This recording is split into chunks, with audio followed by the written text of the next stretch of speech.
महाशिवरात्री विशेष शिवलीलामृत कथासार अध्याय 2 हरिणीची व्यथा व व्याधाची कथा। महाशिवरात्री विशेष कथा। मानवाच्या मुखातून नकळत जरी शिवाचे नाव प्रगट झाले तरी त्याचे पाप नाहीसे होते। लोखंडाला नकळत परिसाचा स्पर्श झाला तर त्याचे जसे सुवर्णात रूपांतर होते तसे मुखातून नकळत हरिनाम प्रगट झाले तरी जीवन आनंदमय बनून जाते। नामाच्या आधारे जीवनाचा उद्धार करून घेणारे आजपर्यंत अनेक महापुरुष होऊन गेले। नाम म्हणजे अंतःकरणापासून हृदयातून प्रकटलेले प्रेमच असते। हे प्रेम भगवंताच्या चरण कमलापर्यंत जाऊन स्थिरावते। त्यामुळेच भगवंताचे आशीर्वाद लाभतात। नामामुळे भवसागरातून तरुण गेलेली अनेक उदाहरणे आहेत, परंतु पुरातन काळापासून आधुनिक कालापर्यंत ती दिसून येतात। जाणीवपूर्वक परम श्रद्धेने महाशिवरात्रीच्या पवित्र दिवशी उपवास करून मनोभावे बिल्वपत्राने शंकराची पूजा केली किंवा आराधना केली तर जन्मजन्मीची पातके नाहीशी होतात। तसेच जो नित्याने शंकराची पूजा करतो त्याचे पातक नाहीसे होते। अशा व्यक्तीच्या सानिध्यात पतित लोकांचा सहज उद्धार होऊन जातो। महाशिवरात्रीच्या दिवशी मोठमोठे ऋषीमुनी शंकराची आराधना करत असतात। गंधर्व यक्ष देवदेवता शंकराची पूजा करत असतात। महाशिवरात्रीचा महिमा अगाध आहे। अशा प्रकारची पुरातन काळातील एक मधुरतम कथा आहे। विंध्य पर्वतावर एक भिल्ल वास्तव्य करत होता। तो जंगलातील जनावरे मारून आपली उपजीविका चालवित असे। त्याच्या हातून नित्याने प्राणी हत्या होत होती। त्याचे पापे वाढत होते, पण त्याची त्याला काहीच जाणीव नव्हती। जीवनासंबंधी तो काहीही विचार करीत नसे। तो एके दिवशी तो भिल्ल शिकारीसाठी बाहेर पडला होता। शिकारीसाठी लागणारी हत्यारे त्याने बरोबर घेतली होती। गावाच्या टोकाला एके ठिकाणी त्याला खूप गर्दी दिसली। त्याने जवळ जाऊन पाहिले तर ते एक रमणीय असे शिव मंदिर होते। आज महाशिवरात्रीचा पवित्र दिवस होता, म्हणून भक्त भाविकांनी दर्शनासाठी गर्दी केली होती। गावातील लोकांनी मंदिर सजविले होते। मंदिराच्या कळसावर भगवा ध्वज फडकडत होता। मंदिर आजूबाजूच्या दिव्यांनी प्रकाशित झाले होते। मंदिराच्या गाभाऱ्यात मध्यभागी सुंदर असे शिवलिंग होते व शिवलिंगाच्या लोक भाविकतेने पूजा करत होते। शिवलिंगावरती सतत अभिषेक सुरू होता। जवळच मंत्रघोष सुरू होता, त्यामुळे सर्व वातावरण मंगलमय झाले होते। मंदिरात काही मंडळी भजन करत होती। टाळ मृदुंगाच्या साह्याने मंदिर दुमदुमून गेले होते। सर्वजण ओम नमः शिवायचा उच्चार करीत होते। शिवलिंगाचे दर्शन घेण्यासाठी सर्वजण उत्सुक झाले होते। फुलांचा व सुगंधी द्रव्याचा सुगंध सर्वत्र पसरला होता। मंदिराच्या बाहेर दर्शनासाठी लांबवर रांगा लागल्या होत्या। मंदिरातील प्रकाश ज्योती आणि बाहेर उभा राहिलेला जनसमूह पाहून भिल्लही तेथेच उभा राहिला। भिल्लाला क्षणभर तेथे काय चालले आहे हे कळेना। आज महाशिवरात्र असल्याची त्याला माहिती नव्हती। दगडाच्या देवाला लोक का पुजतात असा प्रश्न त्याच्या मनात निर्माण झाला। हर हर महादेवाचा जय जयकार लोक का करत आहेत हेही त्याला कळेना। आपण इथे थांबून काही उपयोग नाही असे त्याला वाटू लागले। आपली शिकार आपण केली पाहिजे आणि बायका मुलांना अन्न दिले पाहिजे असे त्याला वाटत होते। भिल्ल मंदिराच्या बाहेर पडला। रानात जाऊन शिकार शोधू लागला। मंदिरातील हर हर महादेवाच्या गर्जना त्याला आतून ऐकू येत होत्या, त्यामुळे त्याच्याही मुखातून हर हर महादेव शब्द बाहेर पडू लागले। हळूहळू त्याचे पाप नाहीसे होऊ लागले। नामामुळे त्याचे हृदय पवित्र बनू लागले। आतील बदल त्याला काही प्रमाणात जाणवू लागला। भिल्ल चालत होता, पण शिकार मिळत नव्हती। हळूहळू सूर्य मावळू लागला होता। अंधकाराचे साम्राज्य वाढू लागले। समोरचे काही दिसेनासे झाले। भिल्लाला थोड्या अंतरावर एक सरोवर दृष्टीस पडले। सरोवराच्या काठावर मोठमोठे बिल्व वृक्ष होते। त्या सरोवरात पाणी पिण्यासाठी एखादे जनावर येईल व आपणास सहज शिकार करता येईल असा विचार करून भिल्ल बिल्व वृक्षाच्या झाडावर चढून बसला। आपल्या शिकारीची तो वाट पाहत बसला होता व समोर येणारी बिल्व पाने तोडून तो खाली टाकत होता। तो ज्या झाडावरती बसला होता त्या झाडाखाली महादेवाची एक पिंड होती. भिल्लाला याची काहीच माहिती नव्हती. त्याच्या हातून बिल्वपत्राचा वर्षाव त्या पिंडीवरती होत होता. भिल्लाच्या मनात मंदिरातील हर हर महादेवाचा घोष घुमत होता व त्याच्या मुखातून तोच घोष प्रकट होत होता. नकळत भिल्लाच्या हातून पुण्याई वाढत होती. अचानक भिल्लाला एका जनावराची चाहूल लागली. त्याला एक सुंदर गोजिरे हरिण पाणी पिण्यासाठी तलावाजवळ आलेले दिसले.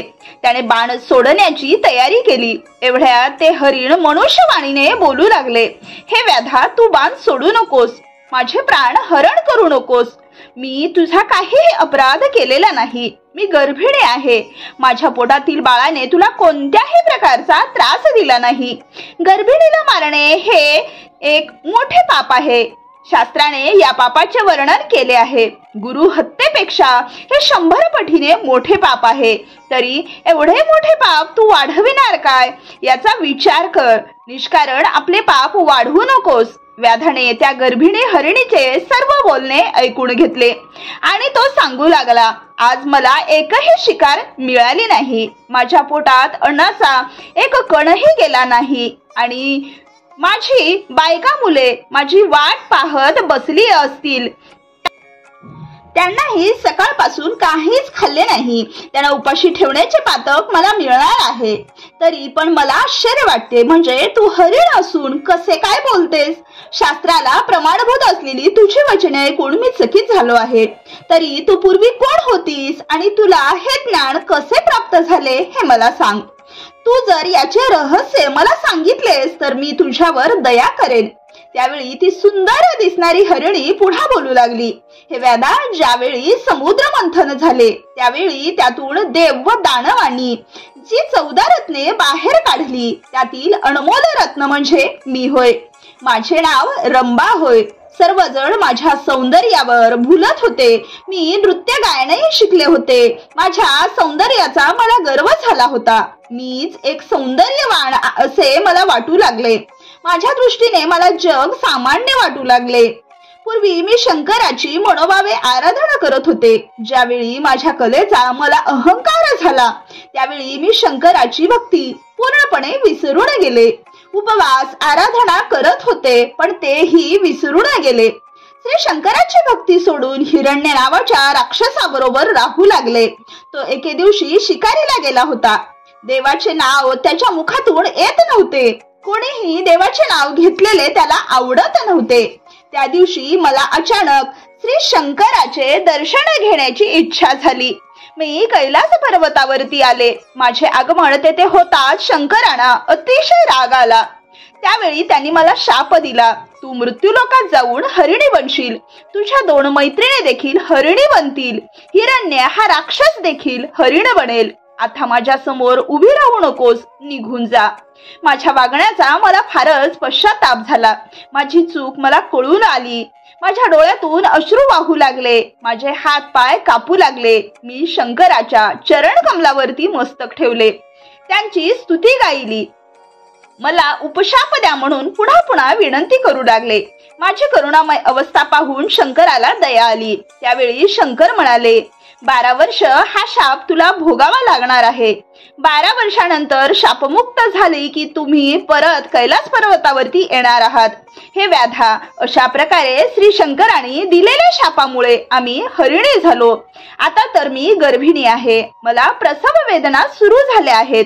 तू मला घरी जाण्याची थोडा वेळ परवानगी दे. मी प्रसूत झाले की मी माझ्या बाळाला माझ्या पतीच्या स्वाधीन करीन आणि तुझ्याकडे परत येईल. त्यावेळी तू मला मारलेस तरी चालेल. व्याधाने ते गोड बोलणे ऐकून घेतले आणि तो म्हणाला, हे हरिणी, तू तर गोड बोलतेस, परंतु तुझ्या बोलण्यावर विश्वास कसा ठेवणार? एकदा तू येथून निघून गेलीस तर उद्या पुन्हा येऊ शकणार नाहीस. प्रत्येकाला आपला जीव प्यारा असतो. मृत्यूसाठी कोणी तयार नसतो. जर तुला जावयाचे असेल तर परत येण्याची शपथ घेऊन तू जावे. हरिणीने थोडा वेळ विचार केला आणि ती म्हणाली, हे व्याधा, मी शपथ घेते, तू काही चिंता करू नकोस. ब्राह्मण कुळात जो जन्म घेतो, परंतु जो वेदांचा अभ्यास मनापासून करत नाही, त्याचे आचरण करत नाही व त्याचा प्रसार करत नाही, जो रोज पवित्र स्नान करून संध्या करत नाही, आपणास प्राप्त झालेली विद्या दुसऱ्यास देताना जो अडवून द्रव्य घेतो, ज्याला ईश्वराचे नामस्मरण आवडत नाही, तो सतत आपल्या प्रपंचात रममाण झालेला असतो. अशा प्रकारच्या अधर्माने वागणाऱ्या गोष्टीतून निर्माण होणारे पाप मलाही लागेल. जो कोणी देश काळ पात्र पाहून दान करावयास तयार झालेला असतो, त्याला त्या सात्विक कर्मापासून परावर्त करतो.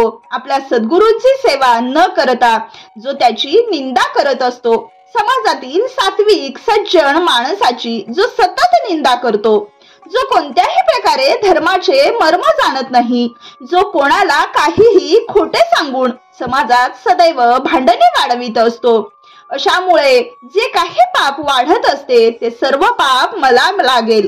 जो दुसऱ्याच्या हृदयाचे वर्म जाणतो व त्यावरती आघात करतो, तो पुढील जन्मी कावळा होतो. दुसऱ्याच्या गायी चोरून आणणारे कमी वर्ष जगतात.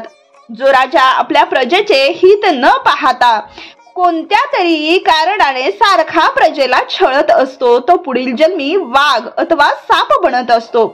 जो साधूचा कोणत्याही प्रकारचा छळ करतो, त्याचा वंश हा नाश पावतो.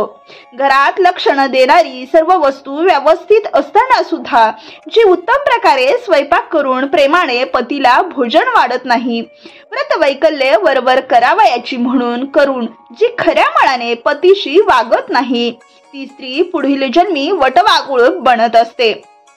पतीशी अतिशय प्रामाणिक वागणे हा पत्नीचा धर्म आहे, परंतु जी स्त्री पतीची निंदा करते ती पुढील जन्मी दासी बनत असते.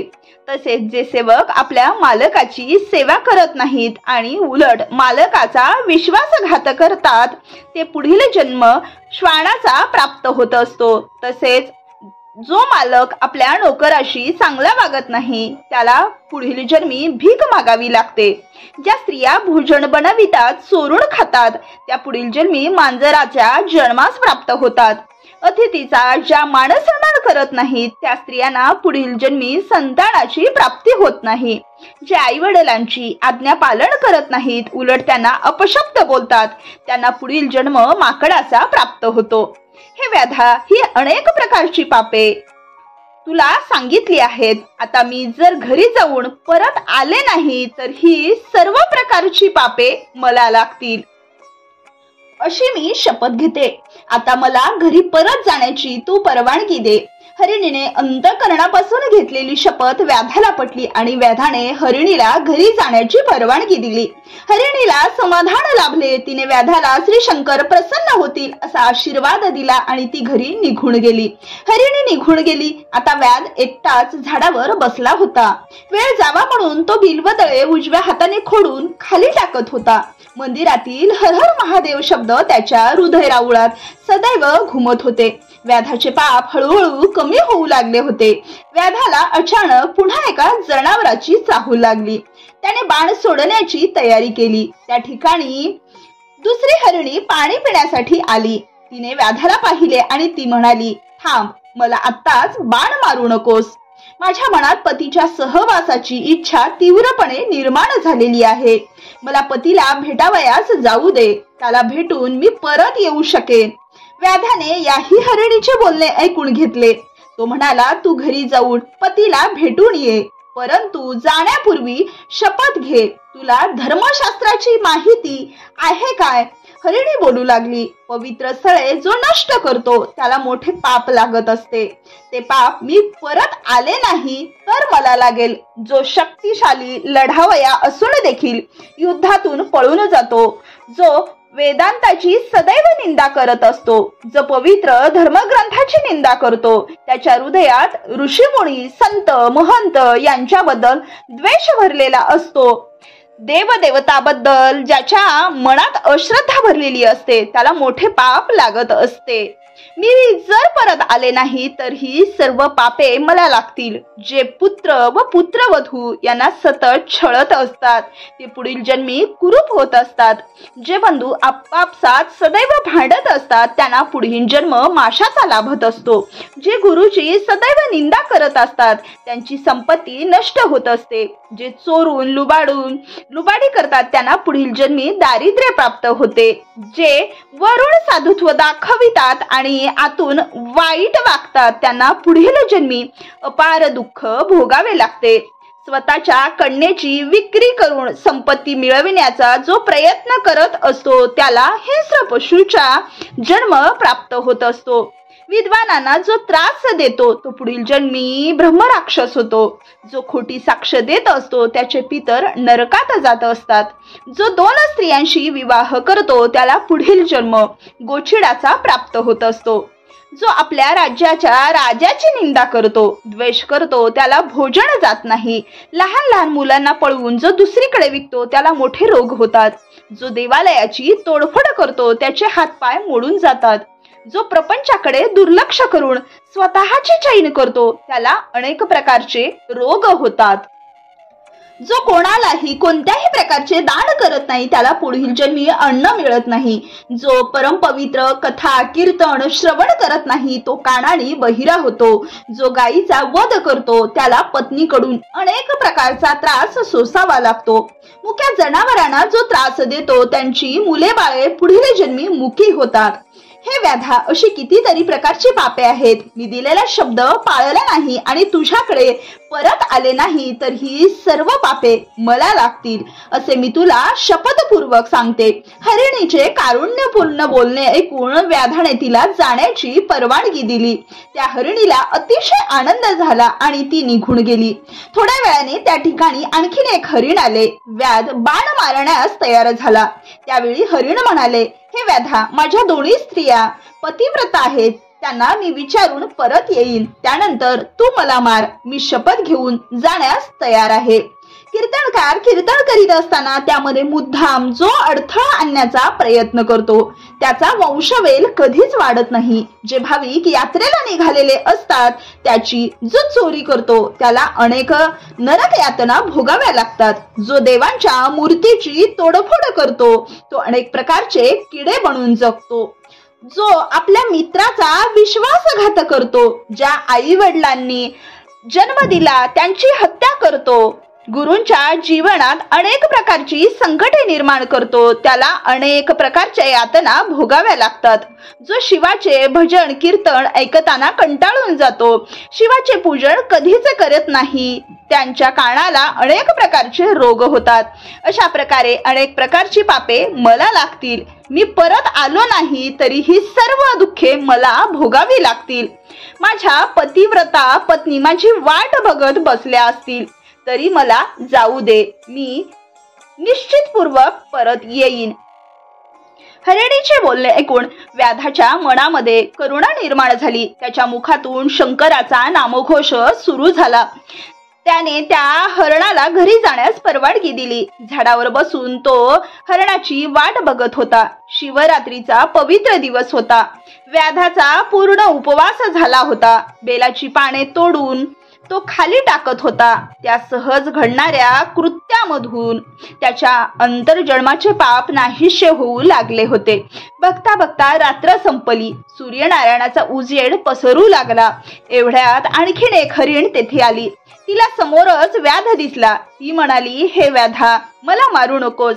माझी छोटी छोटी पाडसे घरात माझी वाट पाहत असतील. ती पाडसे अतिशय लहान आहेत. त्यांना काही खाता येत नाही. फक्त ते दूध पितात. मी त्यांना दूध पाजून ताबडतोब परत येते. त्यानंतर तू मला मार. हे बोलणे ऐकून व्याध म्हणाला, तुला मी येथून सोडू शकेन, परंतु तू परत येण्याची शपथ घेतली पाहिजे. हरिणीने शपथ घेण्याची तयारी दर्शविली. ती म्हणाली, जो गावातील लोकांना छळतो त्याला पुढील जन्मी अनेक रोग होतात. जो ब्राह्मणाच्या घरी चोरी करतो त्याचे सर्व पूर्वज नरकात जातात. जो आई आणि मुलामध्ये, पती आणि पत्नीमध्ये भांडणे निर्माण करतो, देव ब्राह्मणाचा अपमान करतो, त्याबद्दल अपशब्द बोलतो, त्याला पुढील जन्मी अनेक प्रकारची दुःखे भोगावी लागतात. जो चोरी करतो त्याला अनेक प्रकारचे डोळ्याचे आजार होतात. जे लोकांचे ग्रंथ चोरून नेत असतात ते मुके होत असतात. त्यांच्या अंतःकरणात अनेक प्रकारचा गर्व असतो, त्याला रेड्याचा जन्म प्राप्त होत असतो. जो आई वडिलांना छळत असतो त्याचे शरीर लुळे पडत असते. जो नुसता पैसा साठवून ठेवत असतो आणि काहीच खर्च करत नाही, तो पुढील जन्मी भुजंग बनतो व दुसऱ्याच्या पैशाचे रक्षण करतो. जो दाराशी आलेल्या भिक्षेकऱ्याला काहीच भिक्षा देत नाही, त्याच्यावर शंकर रागावत असतो. त्याची सर्व संपत्ती नाश पावत असते. भोजनास बसलेल्या माणसाला जो उठवतो त्याला त्याचे प्रायश्चित्त भोगावे लागते. हे व्याधा, मी तुझ्याशी खोटे बोलले आणि परत आले नाही तर ही सर्व प्रकारची पापे हरिणीने मला लागतील, म्हणून मी नक्कीच परत येणार हे लक्षात ठेव. हरिणीचे हे बोलणे ऐकून व्याध म्हणाला, तू तुझ्या बाळांना दूध पाजून ये. त्याचे बोलणे ऐकून हरिणी उड्या मारत निघून गेली. थोड्या वेळानंतर पहिली हरिणी घरी जाऊन प्रसूत झाली होती. दुसऱ्या हरिणीने घरी जाऊन पती सहवास प्राप्त केला होता. तिसऱ्या हरिणीने पाडसाला दूध दिले होते. ठरल्याप्रमाणे हरिणी व्याधाकडे जाण्यास निघाली. त्याच्या बरोबर पाडसे पण आली. मृगराजा म्हणाला, तुला आम्ही शब्द दिला, आम्ही शब्दाला जागलो. आता तू आमची खुशाल शिकार कर, पण प्रारंभी मला बाण मार, माझा प्राण घे. त्यावेळी दुसरी हरिणी म्हणाली, हा तर आमच्या तिघींचा पती आहे, आधी आमचा प्राण घे. पाडसे पुढे येऊन म्हणाली, आई वडिलांनंतर राहून आम्ही काय करणार, त्यापेक्षा तू आधी आम्हाला मारून टाक. प्रत्येक जण आधी आम्हाला मार असे म्हणू लागले. मृत्यूसाठी होत असलेली सडाओढ पाहून व्याधाला आश्चर्य वाटले. त्याच्या डोळ्यातून अश्रू वाहू लागले. तो झाडावरून खाली उतरला. सर्वांसमोर त्याने हात जोडले आणि तो म्हणाला, खरोखरच तुमच्या दर्शनाने माझे पातक नाहीसे झाले. मी परम पवित्र झालो. प्रपंच खोटा आहे हे मला कळाले. आता मला प्रभूच्या चरण कमलाची ओढ लागली आहे. शंकराच्या भेटीशिवाय मला चैन पडणार नाही. व्याधाचे हृदय कारुण्याने परम पवित्र झाले होते. शंकराच्या भेटीची त्याला ओढ लागली होती. एवढ्यात आकाशात वेगवेगळे आवाज येऊ लागले आणि बघता बघता एक दिव्य विमान जमिनीवर येऊन उतरले. विमानामध्ये शिवगण होते. त्याचे ते सर्वत्र पसरले होते. किन्नर वाद्य वाजवत होती. यक्ष गाणे गात होते.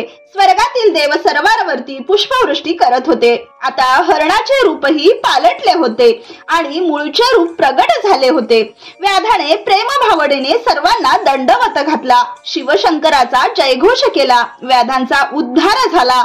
त्यालाही दिव्य तेज प्राप्त झाले. त्याला अक्षय स्थान मिळाले. शिवगणांनी व्याधाला विमानात बसवले. आज सुद्धा अवकाशामध्ये ती हरिणी, एक हरिण आणि एक व्याधाची चांदणी आपल्या तेजाने चमचम करीत असल्याचे दिसून येते. अशा प्रकारची ही व्याधाची कथा सर्वांनी अंतःकरणापासून श्रवण करावी व महाशिवरात्रीचे व्रत करावे. त्यामुळे जन्मोजन्मीची पातके नाहीशी होऊन जातात. कवी श्रीधरास शिवनामाचा महिमा गाता आला अशी ही परम पावन करणारी स्कंद पुराणातील कथा नित्याने ऐकावी. त्यामुळे उत्तम फळ निश्चितपूर्वक प्राप्त होते. श्री शिवाय नमस्तुभ्यं.